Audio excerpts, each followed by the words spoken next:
एक दिन का, एक-एक घंटे का, एक-एक मिनट का आप लोग बहुत अच्छे से उपयोग कर रहे होंगे और आपका जो लक्ष्य है प्यारे बच्चों, वर्ष 2025 में बोर्ड परीक्षा में टॉपर बनने का, बोर्ड परीक्षा में अपने स्कूल में, अपने कोचिंग में, अपने ऑनलाइन संस्था में प्यारे बच्चों बहुत अच्छे अंक लाने का, इसके लिए आप सभी लोग दिन-रात मेहनत कर रहे होंगे। मेरे साथ कुछ बच्चे जुड़ चुके हैं। नाम है राहुल कुमार, दिशा ऑनलाइन क्लासेस का लाडला, अनूप कुमार, रेखा कुमारी, ब्यूटी कुमारी, पूनम कुमारी, सुप्रिया, सोनाली। आप सभी का इस महा टेस्ट में बहुत बहुत स्वागत है।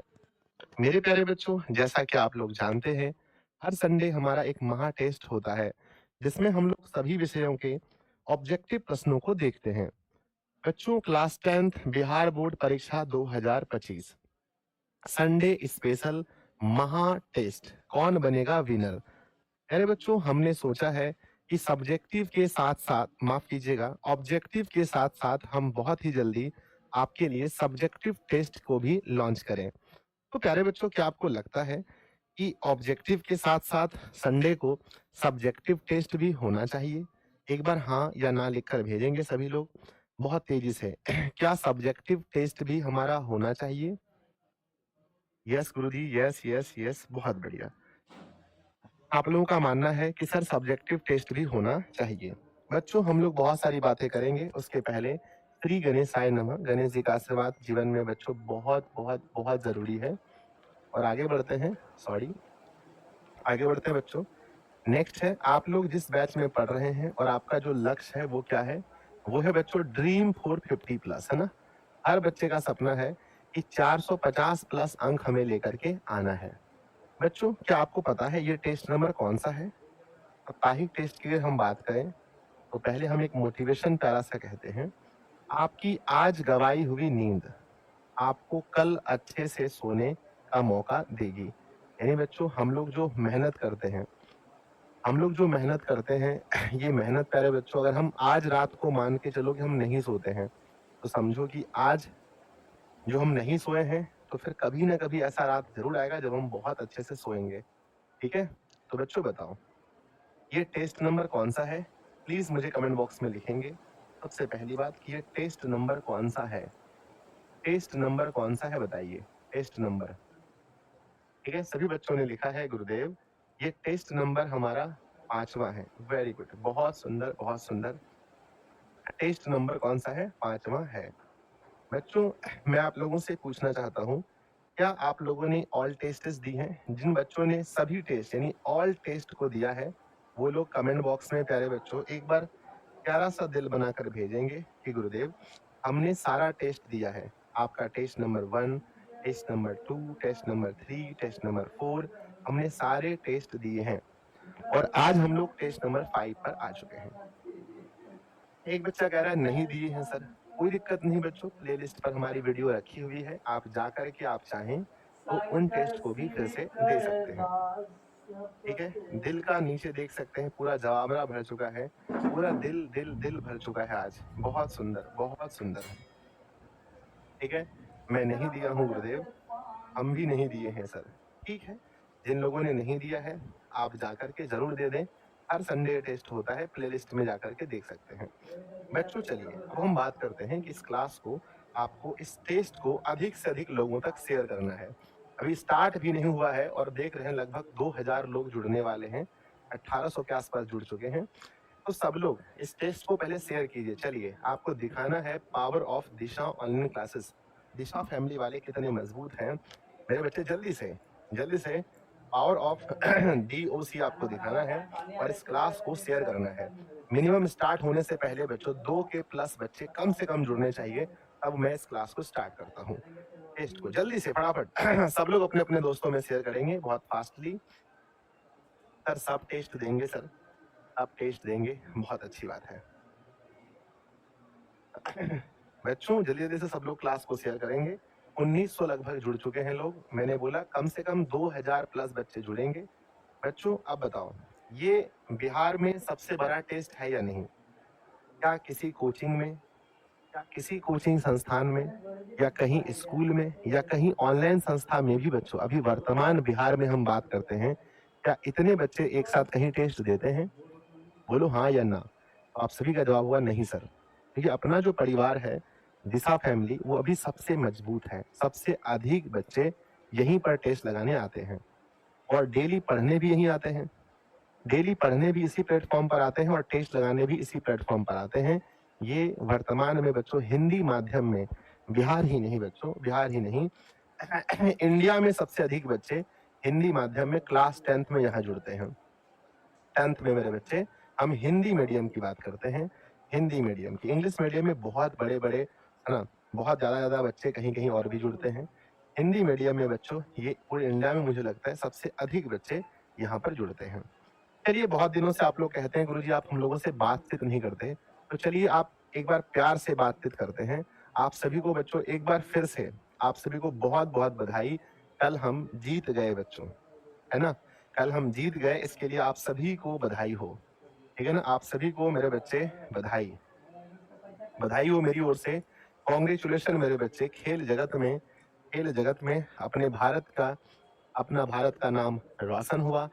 सारी दुनिया ने भारत का लोहा माना। सारी दुनिया को ये मानना पड़ा कि विश्व के सर्वश्रेष्ठ 11 प्लेयर भारत में अभी वर्तमान में है और T20 17 वर्षों के बाद हम लोग एक बार फिर से जीत गए। बच्चों, मुझे तो बहुत डर लग रहा था कि मैंने आप लोगों से बोलकर छुट्टी ली थी। अगर नहीं जीतती भारत तो कितना दुख होता। तो आप सभी को मेरे बच्चे मेरी ओर से बहुत बहुत बधाई। चलिए, आप बिहार के किस कोने से मुझे देख रहे हैं? एक बार आज संडे है तो बताने का मौका है आपके पास। प्लीज एक बार कमेंट बॉक्स में बताएंगे कि आप बिहार के किस कोने से हमें देख रहे हैं। बिहार के किस कोने से देख रहे हैं? अर्थात जैसे आपके शिक्षक यानी मैं आपको कटिहार जिले से पढ़ाता हूं, तो आप बिहार के किस कोने से हमें देख रहे हैं? एक बार कमेंट बॉक्स में लिखेंगे। नवादा, भोजपुर, है ना, गोपालगंज, जमुई, मुजफ्फरपुर, भागलपुर, ईस्ट चंपारण, पूर्वी चंपारण, सारण, सहरसा, सिवान, शेखपुरा, औरंगाबाद, खगड़िया, पटना, सीतामढ़ी, सारण, बेगूसराय। चलिए बच्चों, आप लोग बिहार के अलग अलग जगह से इस क्लास को देख रहे हैं, इस टेस्ट को दे रहे हैं। मैं सबसे पहले आप लोगों से क्षमा चाहता हूं बच्चों, क्योंकि आज दिन भर थोड़ा व्यस्तता रही थी। आज आपको पता होगा मैंने सुबह भी क्लास 1 बजे वाली भी क्लास नहीं दी थी। आज थोड़ा सा दिन भर शेड्यूल व्यस्त रहा था, संडे था, बहुत सारी मीटिंग्स वगैरह थी हमारी और बहुत लोगों के साथ बातचीत थी। थोड़ा ऑफिस से बाहर भी जाना हुआ था, इसलिए हम आपको आंसर की नहीं करवा पाए। हमने आपसे वादा किया था कि बच्चों आज आंसर की होगा। संडे के दिन क्या होगा बोलो? आंसर की होगा। लेकिन बच्चों, आई एम रियली सॉरी कि ये आंसर की नहीं हो पाया। हम क्वेश्चन सेट नहीं कर पाए, हम आप लोगों से क्वेश्चन नहीं मंगा पाए और हम क्वेश्चन को सेट नहीं कर पाए। आप लोगों से मुझे मना, है ना, आप लोगों को हम एक मैसेज करते कि बच्चों मुझे क्वेश्चन भेजिए, आप लोग स्कूल का क्वेश्चन हमें भेजते, तो फिर हमारा क्वेश्चन सेट हो जाता, हम टेस्ट लेते। तो आज जो हम टेस्ट ले रहे हैं, क्या ये आंसर की है? मुझसे पूछो, क्या ये आंसर की है? नहीं बच्चों, है ना। आप लोग ये मत सोचना कि आज जो टेस्ट हो रहा है उसमें वो क्वेश्चन है जो आपके एग्जाम में, जो आपके स्कूल के एग्जाम में आया था, जो आपके स्कूल एग्जाम में आया था, क्या वो सवाल है? नहीं बच्चों, वो सवाल बिल्कुल नहीं है। जो आपके स्कूल एग्जाम में सवाल आए थे वो सवाल बच्चों नहीं है। ये अलग से मैंने सेट किए हैं। ये सवाल वही हैं जो हमने अलग से सेट किए हैं। तो बच्चों चलिए अब क्लास को हम लोग शुरू करते हैं और आप लोग मुझसे वादा कीजिए कि गुरुदेव, हम लोग 100 में से 20-20 सवाल हर विषय के हैं। आप लोग मुझसे वादा कीजिए कि सर हमारा 100 में से 100 नंबर आएगा। आप लोग वादा करते हो? बोलो हाँ या ना। इतने बच्चे हैं जो प्रॉमिस करते हैं गुरुदेव कि आज तो हमारा 100 में से 100 नंबर आके रहेगा, कुछ भी हो जाए। संस्कृत विषय बहुत जल्दी शुरू कर दीजिए गुरुजी। हाँ बिल्कुल बच्चों, बस छुट्टी 2 दिन है शादी को लेकर, हम बस शादी से आते हैं वापस। उसके बाद बच्चों फिर कोई भी क्लास मिस नहीं होगा, कुछ भी मिस नहीं होगा बच्चों। ठीक है, आइए शुरू करते हैं क्लास को। ठीक है, मैंने आप लोगों को ये भी कहा है कि सोमवार को एप्लीकेशन पर टेस्ट मिलेगा, तो बच्चों कल से आपको ऐप पर टेस्ट मिलेगा ना। ऐप पर बच्चों कल टेस्ट मिलेगा, ऐप पर भी आपको टेस्ट मिलेगा कल, है ना। चलिए शुरू करते हैं। सबसे पहले मेरे बच्चे आते हैं, सबसे पहला फर्स्ट हमारा साइंस से स्टार्ट होता है और टॉप 20 सवाल हैं। साइंस के 20 सवाल हैं। आपको कोशिश करना है मेरे बच्चे, SCIENCE। साइंस के सबसे पहले 20 सवाल हैं आपके सामने। सबसे पहला सवाल, फर्स्ट क्वेश्चन आपसे पूछा गया है मेरे बच्चे। पहला सवाल है कि कौन सा एंजाइम वसा पर क्रिया करता है।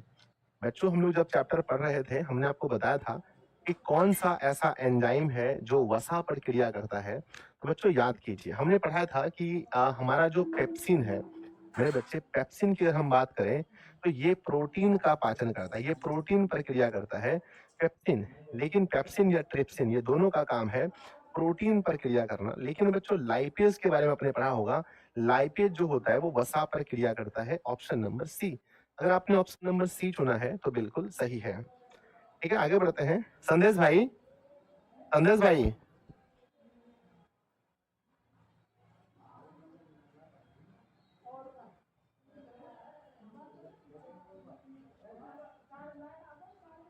चलिए आगे बढ़ते हैं। सवाल नंबर दूसरा, सवाल नंबर दूसरा है मेरे बच्चे, सवाल लिखा गया है संदेश को बोले पोल करने के लिए। सवाल नंबर दूसरा आता है कि जिप्सम का रासायनिक सूत्र कौन सा है। जिप्सम का रासायनिक सूत्र क्या है। मेरे बच्चे दो चीजें होती हैं, एक होता है जिप्सम, एक होता है प्लास्टर ऑफ पेरिस। तो जिप्सम का फार्मूला होता है, जिप्सम का TaSO4 इंटू 2H2O, ये जिप्सम का फार्मूला है। और मेरे बच्चे TaSO4 इंटू हाफ H2O, ये POP यानी प्लास्टर ऑफ पेरिस का फार्मूला है। POP पॉप है ना। तो बच्चों हम लोग यहाँ पर कह सकते हैं कि जिप्सम का फार्मूला है CaSO4 इंटू 2H2O। ये formula option number B is right answer. सवाल नंबर चलते हैं तीसरे पे। सवाल नंबर तीसरा है निम्नलिखित में से कौन सी विद्युत का सबसे अच्छा चालक है। विद्युत का सबसे अच्छा चालक कौन सा है। ये हम 9th क्लास में भी बच्चों पढ़ चुके हैं, 8 में भी पढ़ चुके हैं। चांदी, लोहा, नाइक्रोम, रबड़। सबसे अच्छा विद्युत का चालक कौन सा है। बच्चों आप कहेंगे सर विद्युत का सबसे अच्छा चालक अगर हम देखें, सबसे ज्यादा इलेक्ट्रिसिटी जो है वो किसमें पास हो सकती है, सबसे फास्ट किसमें पास होती है। तो बच्चों विद्युत का सबसे अच्छा चालक चांदी होता है। ऑप्शन नंबर ए, चांदी इज राइट आंसर। ठीक है, सवाल नंबर नेक्स्ट आता है निम्नलिखित में से किसका अपवर्तनांक सबसे अधिक होता है। हमने शायद 2 दिन पहले इस क्वेश्चन को पढ़ा है। ऑप्शन है वायु का, बर्फ का, कांच का या हीरा का। किसका अपवर्तनांक सबसे अधिक होता है। इसका अपवर्तनांक राहुल जी, राधा, इमरान, अभिजीत, सोना, पूनम, जयप्रकाश, सबका अंतर बहुत स्पीड मारा है। किसका अपवर्तनांक सबसे अधिक होता है। तो बच्चों वायु, बर्फ, आपने पढ़ा था वायु का कितना होता है 1.0003, बर्फ का 1.31, कांच का 1.4, ऐसे कुछ था ना, 1.5 मान के चलो समथिंग है ना। हीरा का 2.42। तो सबसे अधिक अपवर्तनांक हीरा का होता है। Option number D. सवाल नंबर नेक्स्ट है 5 नंबर सवाल लिखा है निम्नलिखित में से किस लेंस को अभिसारी लेंस कहते हैं। कल हम लोगों ने पढ़ा था कि किस लेंस को अभिसारी लेंस कहा जाता है। उत्तल लेंस, अवतल लेंस, उत्तल अवतल दोनों, या बाईफोकल लेंस। किस लेंस को अभिसारी लेंस कहा जाता है। रमनदीप, राजू, सोना, कल की क्लास में हम लोगों ने पढ़ा था कि मेरे बच्चे जो हमारा उत्तल लेंस होता है, जो उत्तल लेंस होता है वह किरणों को एक जगह, वह किरणों को एक जगह अभिसारित करता है। इसीलिए हम लोग उत्तल लेंस को अभिसारी लेंस कहते हैं। बच्चों अगर हम बात करें अवतल को क्या कहते हैं, तो याद रखिएगा कि अवतल को क्या कहा जाता है। तो अवतल लेंस को क्या कहते हैं। अवतल लेंस को अपसारी कहते हैं। क्या बोलते हैं, अवतल लेंस को अपसारी लेंस कहते हैं। सवाल नंबर 6 पूछा गया, ध्यान दीजिएगा। समीकरण दिया है कि 2H2 प्लस O2 से बना है 2HO। यह एक है, ठीक है ना, यह एक है संयोजन अभिक्रिया, वियोजन, अवक्षेपन या उदासीनीकरण। आप देखकर बता सकते हैं यह कौन सी अभिक्रिया है। आप लोग जरूर अपने सभी दोस्तों में शेयर कीजिएगा ताकि वो सभी लोग क्लास में जुड़ें और सब लोग टेस्ट दें। कम से कम 3000 प्लस बच्चे जुड़ेंगे तो और आनंद का महसूस होगा हम लोगों को। बच्चों आपको पता है कि यह एक संयोजन अभिक्रिया है। Option number A is right होगा। सवाल नंबर चलते हैं 7 में। सवाल नंबर 7 है टूथपेस्ट कैसा होता है। ठीक है, टूथपेस्ट के बारे में हम लोग पढ़े थे जब दांत के बारे में पढ़ रहे थे। अम्लीय होता है, क्षारीय, उदासीन या इनमें से सभी। हमारा जो टूथपेस्ट होता है जिससे हम लोग दांत घसते हैं, जिसे हम लोग मंजन कहते हैं, वह क्या होता है। टूथपेस्ट कैसा होता है? बच्चों, सबसे पहली बात है कि हमारा दांत खराब क्यों होता है? तो हमारा दांत खराब इसलिए होता है क्योंकि दांत में अम्लीयता हो जाती है। अम्लीयता की वजह से दांत खराब होता है। तो इसको ठीक करने के लिए क्या चाहिए? क्षारीयता चाहिए, है ना? क्षारीयता चाहिए, क्षार्य, क्षार पदार्थ चाहिए, क्षार। तो इसलिए कहते हैं कि हमारा क्या होगा? क्षार हो जाएगा, ऑप्शन नंबर बी। सवाल नंबर अगला आपके सामने आ रहा है। सवाल लिखा गया है, प्रकाश की चाल विभिन्न माध्यमों में होती है। ऑप्शन समान, भिन्न भिन्न, ए बी दोनों, या इनमें से कोई नहीं। प्रकाश की चाल विभिन्न माध्यमों में कैसी होती है? आपने देखा बच्चों कि हमारे पास दो माध्यम है। एक जगह हमारे पास वायु है और एक जगह हमारे पास जल है। आपने देखा कि वायु में प्रकाश की चाल 3 गुणा 10⁸ मीटर प्रति सेकंड है। तो जल में प्रकाश की चाल 2,50,000, 2,25,000, 2.25 गुना 10⁸ मीटर प्रति सेकंड है। तो आपने कहा कि विभिन्न माध्यमों में प्रकाश की चाल क्या होती है? विभिन्न माध्यमों में भिन्न भिन्न होती है। सवाल नंबर 9 आपसे पूछा गया है, वायु में प्रकाश की चाल निर्वात की अपेक्षा होती है। ऑप्शन ए, कम, ज्यादा, समान, या इनमें से कोई नहीं। यानी वायु में प्रकाश की चाल निर्वात की अपेक्षा होती है। कम होती है, ज्यादा होती है, समान होती है। बताओ बच्चों क्या होती है?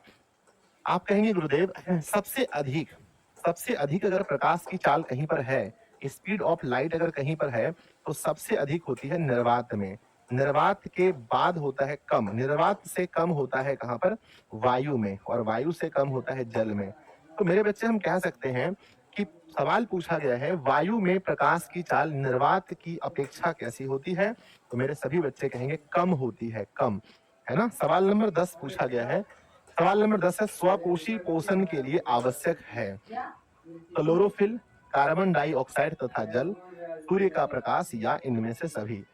मेरे बच्चे, स्वपोषी पोषण के लिए क्या क्या आवश्यक होते हैं?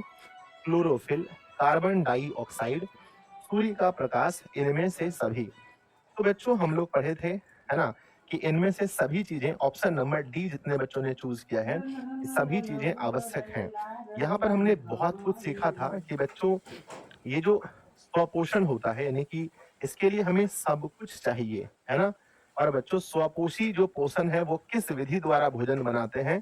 तो आंसर लिखेंगे प्रकाश संश्लेषण के द्वारा। प्रकाश संश्लेषण के द्वारा बनाते हैं। तो चलिए, पहले 10 सवाल आपके सामने से गुजर रहे हैं। मेरे प्यारे बच्चों, 10 में से आपका स्कोर क्या रहा बताओ? 10 में से 10 स्कोर होना चाहिए किसी भी हाल में। चलिए, लगभग सभी बच्चों का उत्तर है 10 में से 10। बहुत सुंदर, अति सुंदर। चलिए आगे बढ़ते हैं सवाल नंबर 11 में, क्योंकि बच्चों टाइम बहुत कम होता है हम लोगों के पास। 11 नंबर सवाल है, समतल दर्पण की फोकस दूरी होती है अनंत, शून्य, 100 सेंटीमीटर, 50 सेंटीमीटर। समतल दर्पण की फोकस दूरी होती है। ये हम लोगों ने प्रकाश के परावर्तन चैप्टर में पढ़ा था कि बच्चों, ये मान लो हमारा समतल दर्पण है, ठीक है? इसकी जो फोकस दूरी है ये अनंत होती है। इसकी फोकस दूरी अनंत होती है, याद रखना बच्चों, अनंत होती है।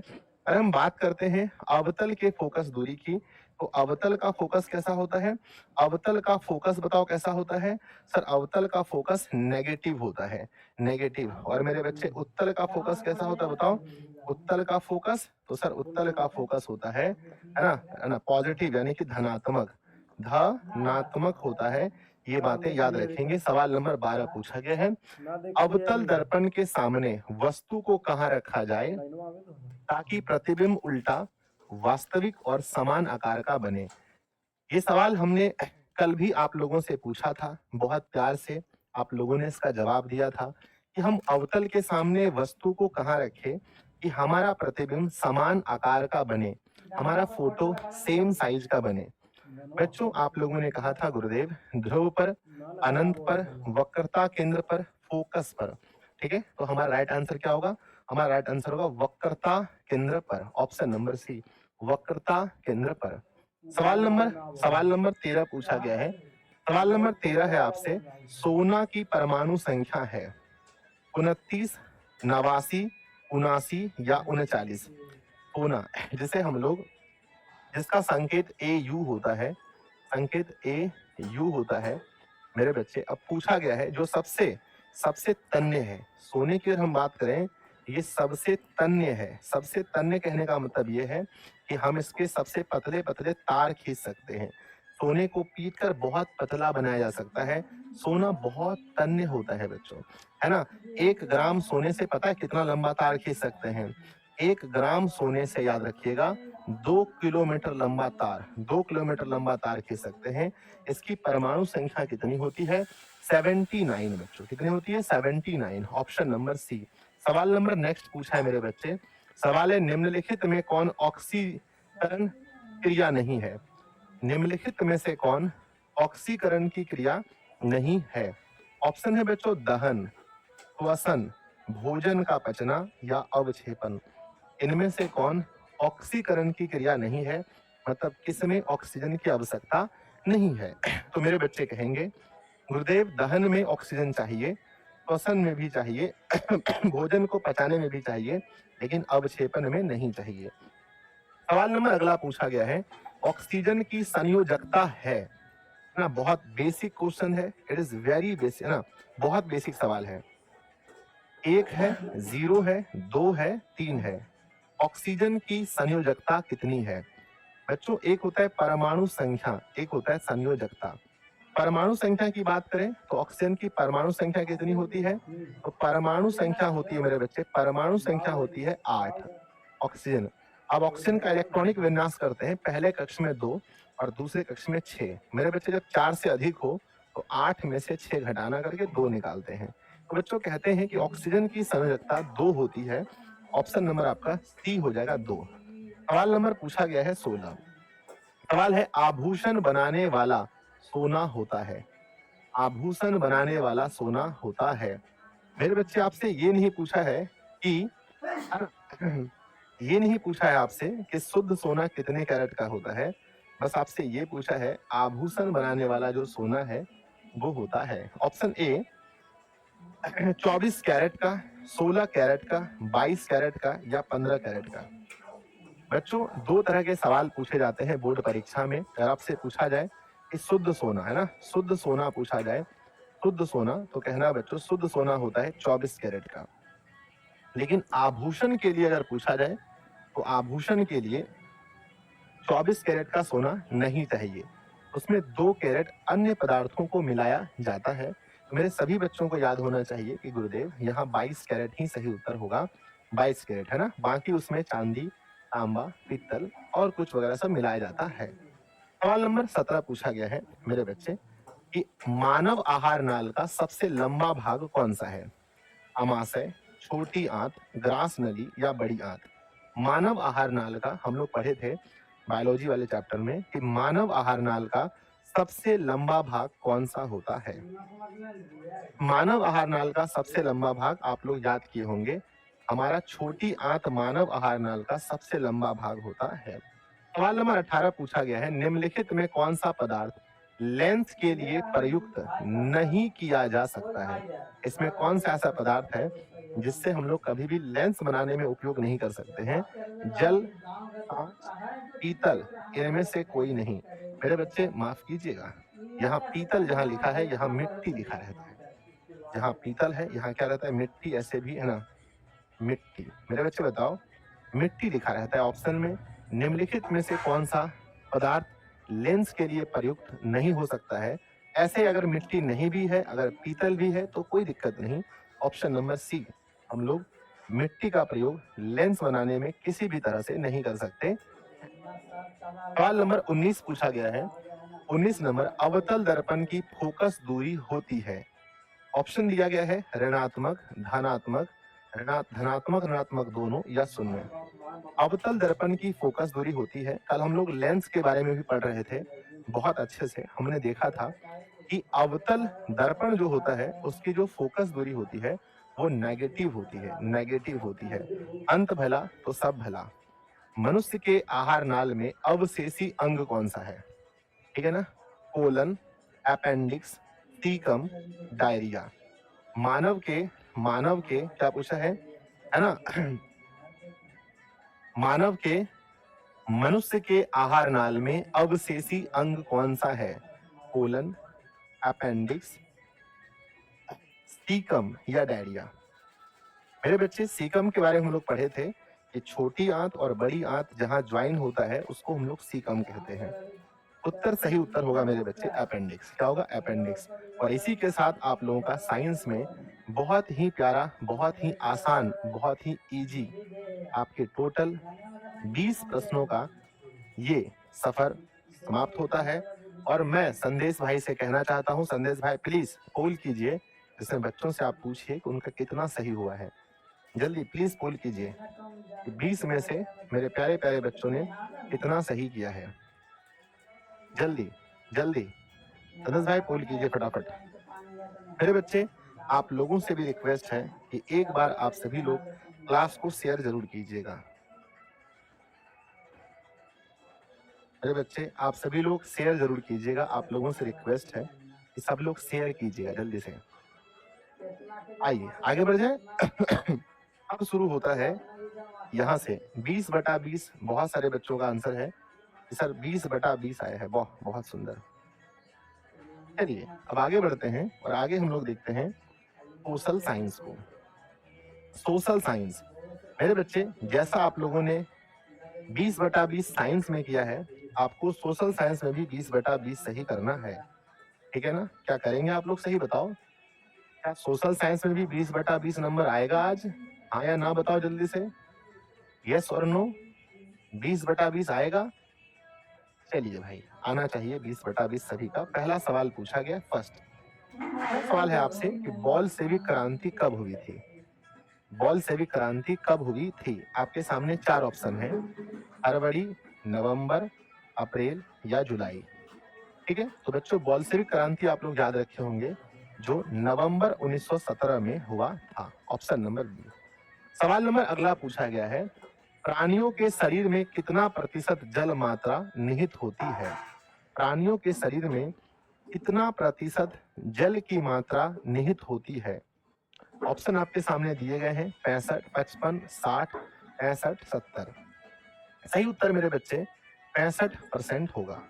अगला सवाल आपसे पूछा गया है, भारत की वित्त राजधानी किस शहर को कहा जाता है? भारत की वित्त राजधानी किस शहर को कहा जाता है? ऑप्शन दिया गया है मेरे बच्चे, मुंबई को, दिल्ली को, पटना को, बेंगलुरु को। तो भारत की वित्त राजधानी मुंबई शहर को कहा जाता है। Option A. अगला है नेक्स्ट सवाल, बिहार में संपूर्ण क्रांति का नेतृत्व निम्नलिखित में से किसने किया? या आप लोग सुने होंगे संपूर्ण क्रांति का नारा किसने दिया था? मोरारजी देसाई ने, नीतीश कुमार ने, इंदिरा गांधी ने, जयप्रकाश नारायण ने। है ना? मेरे बच्चे बताइए कि बिहार में संपूर्ण क्रांति का नेतृत्व निम्नलिखित में से किसने किया है? तो संपूर्ण क्रांति का नेतृत्व करने वाले कौन थे? Jayaprakash Narayan. Option number D सही है। सवाल नंबर अगला पूछा गया है, बिहार के किस जिले के प्रति व्यक्ति आय सर्वाधिक है?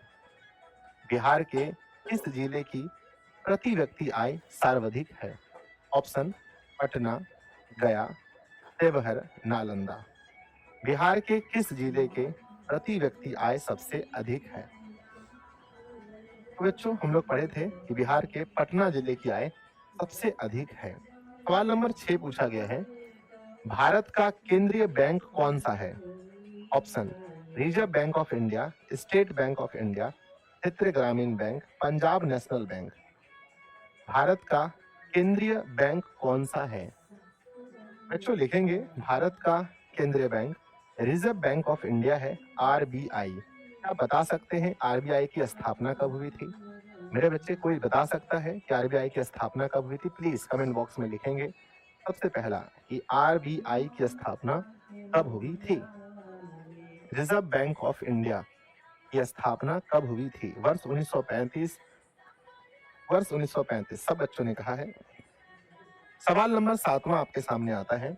सवाल है, भारत में किस तरह के लोकतंत्र की व्यवस्था की गई है? ऑप्शन प्रत्यक्ष, अप्रत्यक्ष, प्रत्यक्ष और अप्रत्यक्ष दोनों, इनमें से कोई नहीं। भारत में किस तरह के लोकतंत्र की व्यवस्था की गई है? बच्चों आप लोग पढ़े होंगे भारत में अप्रत्यक्ष लोकतंत्र है, अप्रत्यक्ष लोकतंत्र है यहाँ पर। बच्चों अगर आपसे पूछा जाए कि कौन सा ऐसा देश है जहां प्रत्यक्ष लोकतंत्र है, बताओ प्रत्यक्ष लोकतंत्र कहां पर है बताओ, तो कहना बच्चों स्विट्जरलैंड में, है ना, स्विट्जरलैंड में, है ना, स्विट्जरलैंड में प्रत्यक्ष लोकतंत्र है, डायरेक्ट वहां पर नेता को चुना जाता है। सवाल अगला है, जिस देश की राष्ट्रीय आय अधिक होती है वह देश कहलाता है। सवाल नंबर 8, जिस देश की राष्ट्रीय आय अधिक हो वह देश कहलाता है। अविकसित, विकसित, अर्धविकसित, इनमें से कोई नहीं। जिस देश की राष्ट्रीय आय अधिक हो वह देश क्या कहलाता है बच्चों, बताओ। बहुत जल्दी जल्दी आप लोग कॉल कर रहे हैं सब लोग कि जिस देश की राष्ट्रीय आय अधिक हो वह देश कहलाता है। बच्चों का जवाब है सर, जिस देश की राष्ट्रीय आय अधिक हो वह देश विकसित कहलाता है। सवाल नंबर 9 लिखा है मेरे बच्चे कि भारत में वित्तीय वर्ष होता है 1 जनवरी से 31 दिसंबर, 1 जुलाई से 30 जून, 1 अप्रैल से 31 मार्च, या इनमें से कोई नहीं। भारत में वित्तीय वर्ष कौन सा होता है? भारत में वित्तीय वर्ष कौन सा होता है? आप देखकर बताइए बच्चों। सर भारत का वित्तीय वर्ष कब से कब तक है? तो जो भारत का जो फाइनेंशियल ईयर है भारत का, वो कब है? 1 अप्रैल से लेकर 31 मार्च तक। 1 अप्रैल से 31 मार्च तक। ठीक है। सवाल नंबर 10 पूछा गया है कि विश्व पर्यावरण दिवस कब मनाया जाता है?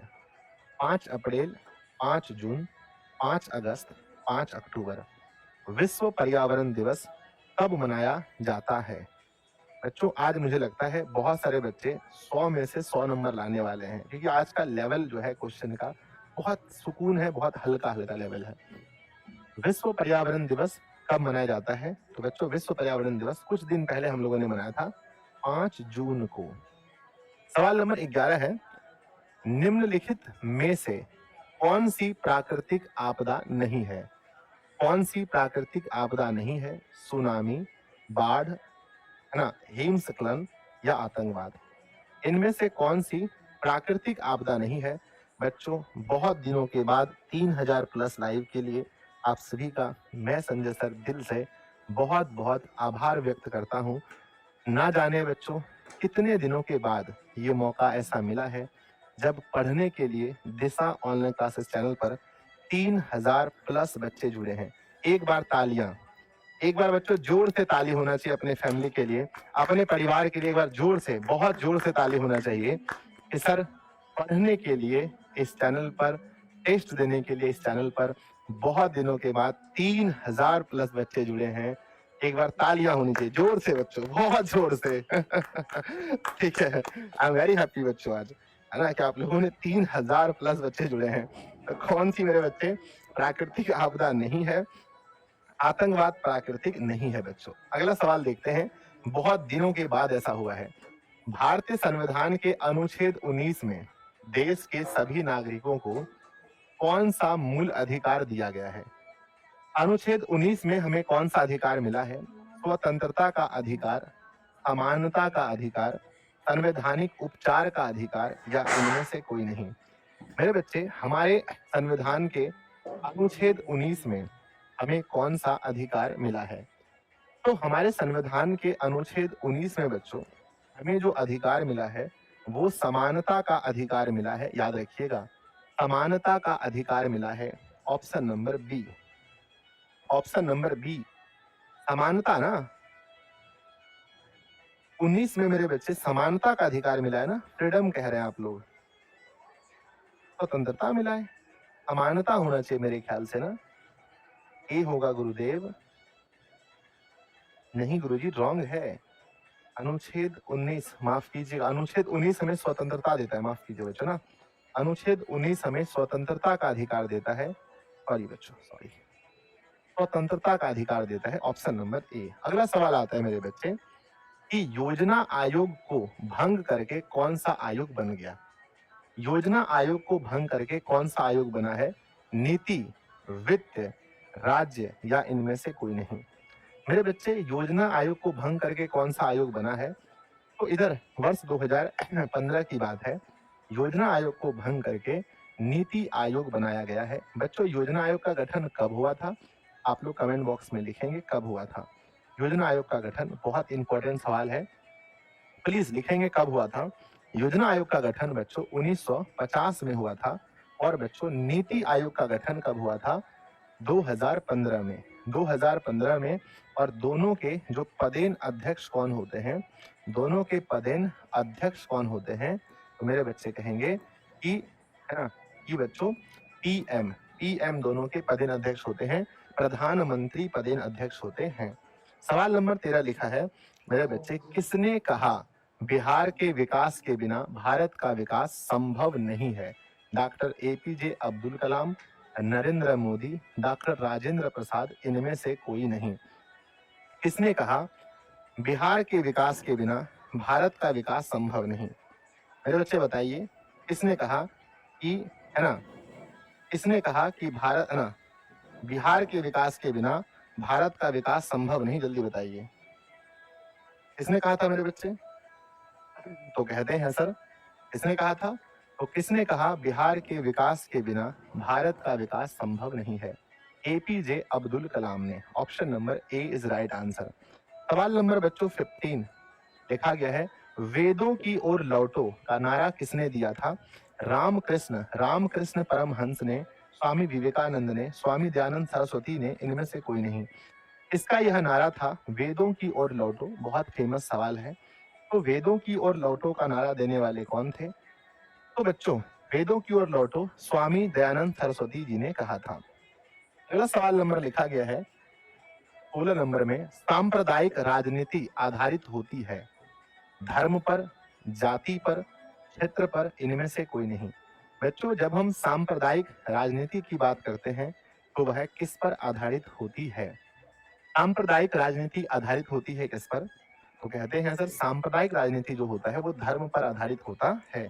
सवाल नंबर 17 पूछा गया है, वार एंड पीस किसकी रचना है? वार का मतलब होता है युद्ध और पीस मतलब शांति। युद्ध और शांति किसकी रचना है? कार्ल मार्क्स, लियो टॉलस्टॉय, है ना, दास्तोयेवस्की, है ना, या बच्चों या एंगल्स का? बताओ, वार एंड पीस किसकी रचना है? आप सभी को मालूम है कि युद्ध और शांति, वार एंड पीस किसकी रचना है बच्चों?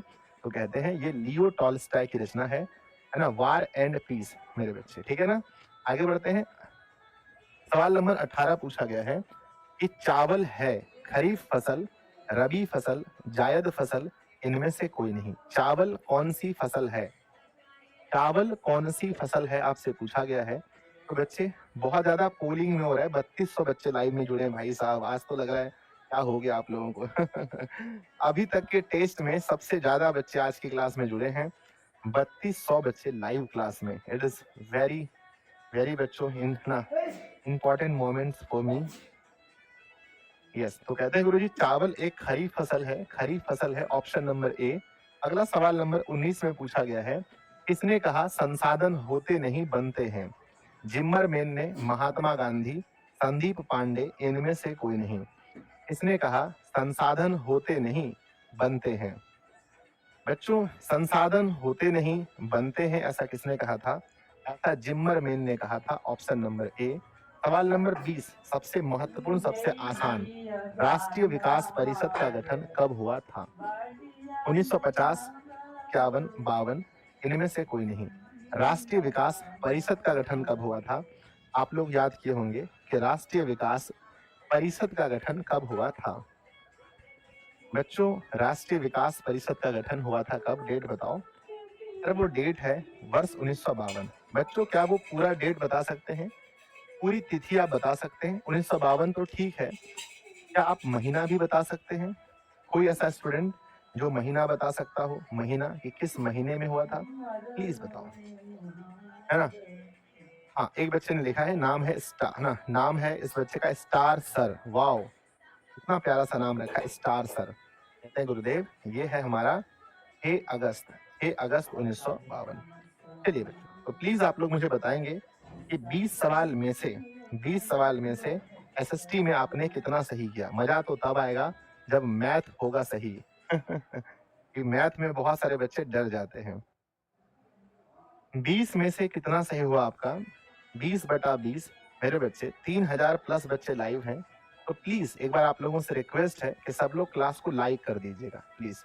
और लाइक की संख्या बच्चों अभी 4000 प्लस हो जानी चाहिए। आप लोगों से रिक्वेस्ट है, जितने बच्चे हैं क्लास को लाइक भी कर लीजिए। तो सब लोग जल्दी जल्दी से लाइक कर लीजिए, फटाफट से जल्दी जल्दी क्लास को लाइक कर लीजिए, क्योंकि टेस्ट जो होता है ना, दिशा का टेस्ट बहुत फेमस है। सब लोग क्लास को लाइक भी कर लीजिए। चलिए आगे बढ़ते हैं। सब लोग लाइक कर लिए? यस यस यस मेरे बच्चे, सब लोग क्लास को लाइक कर लीजिए फटाफट से, प्यारा सा इमोजी भेज करके आ जाओ। अब देखते हैं मैथ। बच्चों साइंस तो सही हो गया आपका, हर बच्चे ने कर लिया। एसएसटी भी बहुत सारे बच्चों ने सही कर लिया। अब परेशानी कहाँ होती है पता है? अब परेशानी होती है मैथ में, ठीक है ना। संडे वार्ता लिख देना इंस्टाग्राम, ठीक है। अब हाँ?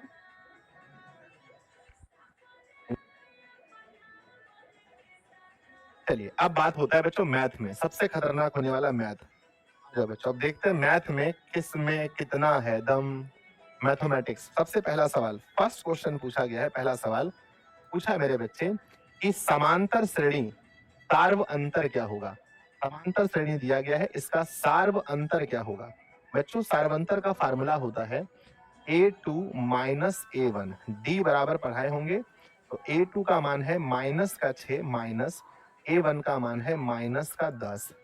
तो -6 माइनस माइनस +10 बराबर उत्तर होगा 4। अगर आपका उत्तर 4 है तो आपने सही किया है, उत्तर होगा 4।